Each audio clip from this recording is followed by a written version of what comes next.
9 de la mañana con 4 minutos. Estamos en ampliación de noticias. Mónica Delta, Fernando Carvalho y Carlos Villarreal. Tenemos el gusto de acompañarlos esta mañana. Vamos a conversar ahora con Alfonso Flores, gerente de la Fundación Transitemos. Se está negociando un subsidio para Metropolitano y corredores complementarios. Tendría que definirse ya en las próximas horas. ¿Cómo está, señor Flores? Muy buenos días. Gracias por atendernos. Buenos días, Mónica, Fernando. Buenos días. Carlos, ¿cómo están? ¿Cómo está? A ver, el alcalde de Lima expresó hace pocos días una crítica en el sentido de que había habido cierta discriminación hacia el sistema de transporte como el metropolitano, por ejemplo, en el tema del otorgamiento de subsidios. ¿Qué tan importante es justamente esta, activación económica para el correcto funcionamiento de un sistema de transporte que es fundamental, ¿no?, para la población? Bueno, tenemos que empezar por decir de que cuando se creó la ATU, en diciembre del 2018, en sus disposiciones complementarias se establecía que el transporte público ya era declarado servicio esencial, por lo tanto sujeto a subsidios, y daba un plazo de 90 días, creo que, para que el MEF y el Ministerio de Transportes fijaran la política de subsidios. Pero tenemos que entender que esto es para la ATU. Como no se han concluido todavía los procesos de fusión del metropolitano y los corredores complementarios, que todavía siguen a cargo de la municipalidad y no a cargo de la ATU, cuando sale el subsidio dirigido a la ATU, evidentemente no incluía estos dos sistemas de transporte. Es por ello que en el subsidio que salió recientemente no se incluía a los corredores complementarios y al metropolitano. Y con razón el alcalde decía, bueno, ¿y ahora qué? Nos toca a nosotros también. Entonces está en esa negociación y debe salir pronto, pero no fue una omisión, sino que legalmente era lo que competía, ¿no es cierto?, lo que se tenía que hacer.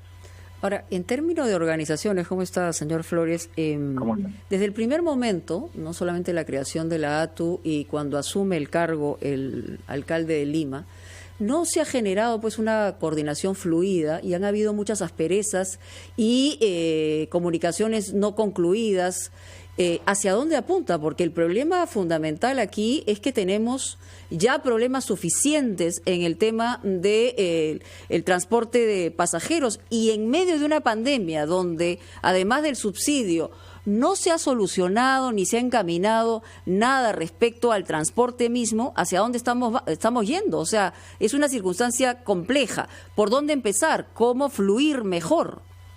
Efectivamente, es un problema bastante complejo. El inicio de la ATU ha tenido demasiados tropiezos en este año y medio, y no ha ayudado el hecho que no se completen los procesos de ¿Pero por qué? ¿Por dirección? ¿Por organización? ¿Porque las funciones no están claras? Porque la burocracia traba muchas cosas. El problema es el siguiente. En el caso del transporte regular, es decir, las competencias que tenían las gerencias de transporte urbano, tanto de Lima y el Callao, que es el grueso del transporte, lo que está bajo el modelo de autorizaciones, eran muy simples.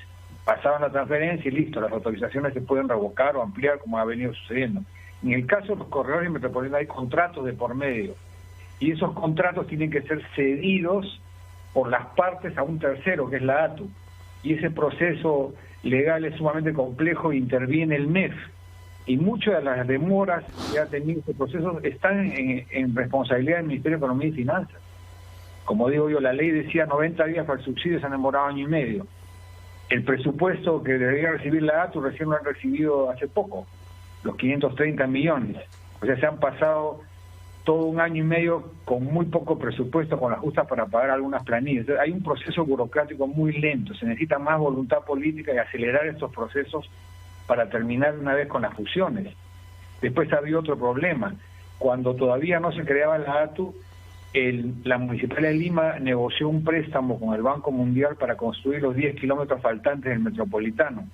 Todo ese proceso terminó siendo adjudicado a la municipalidad y luego vino el proceso de fusión. ¿Cómo le interrumpes el proceso de construcción? Se hubiera paralizado. Entonces ahí sí la ATU cedió las competencias de construcción de esos 10 kilómetros a la Municipalidad de Lima. O sea, el proceso es muy complicado, tiene demasiados problemas y nos encontramos, como usted bien dice, ¿Qué hacemos mientras tanto? El problema subsiste, la pandemia nos viene afectando, el transporte no está al 100%, no se cumplen, es un proceso bastante complejo que requiere mayor decisión política, ¿no? Señor Flores, el problema de base es que los mismos buses y coasters y microbuses tienen que llevar a menos gente. Entonces hay gente que se queda sin poder subir porque se ha limitado el aforo. Ahora bien, muchas empresas, por lo que se me ha dicho, están poniendo transporte propio de ellas para garantizar que su personal llegue a trabajar y que no se contagie. Es una iniciativa que ha surgido en el sector privado y se está llevando a cabo. He visto el caso en fábricas de la Avenida Argentina. ¿Por qué no hay un subsidio a ese esfuerzo? ¿Por qué no se hace participar más al sector privado, en este caso las grandes empresas que tienen cientos si no miles de trabajadores y que necesitan, repito, que haya un transporte seguro y rápido para poder funcionar? ¿Por qué nadie ha asumido esa causa? Sí, el Ministerio de Transporte lo hizo. Ellos sacaron una resolución que permitía justamente que las empresas de transporte, por ejemplo, interprovincial, que estaban paralizadas, las empresas de turismo, que no estaban sirviendo turismo, hicieran este servicio. O sea, sí se acompañó con una norma que lo permite, por eso se está llevando a cabo. Y con respecto a lo otro, también, por ejemplo... ¿Pero conoce usted casos en que hayan empresas que están beneficiándose de ese apoyo creado por esa ley? No, pues porque no están dentro del sistema. Lo que habría que hacer es incluirlas al sistema para que puedan recibir el subsidio. O sea, todo esto va saliendo una serie de aristas. Y lo que tú mencionas también respecto a la capacidad. Si estamos trabajando, entre comillas, al 40 o 50% de la capacidad de la flota, por ejemplo, hay una propuesta que ha surgido de los mismos empresarios del transporte, digamos, los que no son comisionistas afiliadores, donde dicen, permítanos incrementar la flota. Es decir, lo que pasa es que los reglamentos son tan rígidos y están pensados para otro momento que tú cuando pides una autorización te la dan en base a una cantidad de flota. Y si tú quieres ampliar la flota, tienen que modificarte la autorización. Y lo que están pidiendo ellos es, ok, si yo no puedo transportar el 100%, permítame poner más flota para poder llevar a los pasajeros restantes. Entonces hay una serie de problemas que van surgiendo a lo largo del camino que tiene que acelerarse las decisiones en vista de la emergencia, ¿no? Señor Flores, una consulta. ¿Cuál es su evaluación acerca de esta primera etapa que estamos viviendo desde que se levantó la cuarentena y la gente ha vuelto a las calles? Me refiero a la adaptación que hay de parte de los transportistas en cuanto a las medidas de seguridad, las medidas de prevención y también, por supuesto, de los pasajeros. ¿Cuáles son los aspectos positivos y negativos que usted ha visto hasta el momento en el tema del transporte público? Bueno, los negativos siguen siendo los mismos, es decir, no se cumplen las normas.